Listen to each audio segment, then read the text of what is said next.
Selon moi, il est hyper important d'avoir un site internet quand on est freelance pour sa visibilité. Alors oui, tu vas te dire non mais les réseaux sociaux ça suffit, mon client va me trouver, etc.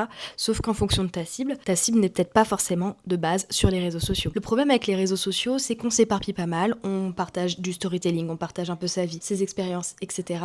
On oublie un peu de partager peut-être le travail qu'on a fait. Le retour est quelque chose d'assez concis, on s'éparpille. L'avantage avec un site internet justement, c'est qu'on va pouvoir avoir quelque chose de très clair et le client va adorer puisqu'il va s'y retrouver très facilement. Il connaît généralement la navigation d'un site internet et pour lui, il sera très simple de pouvoir trouver les informations souhaitées. Aussi, l'avantage que ça a, c'est que tous tes clients ne sont pas spécialement sur les réseaux sociaux. Justement, si parfois tu te lances en social media manager, le client n'a pas à la base un compte Insta, il n'a pas forcément à la base un compte TikTok, etc.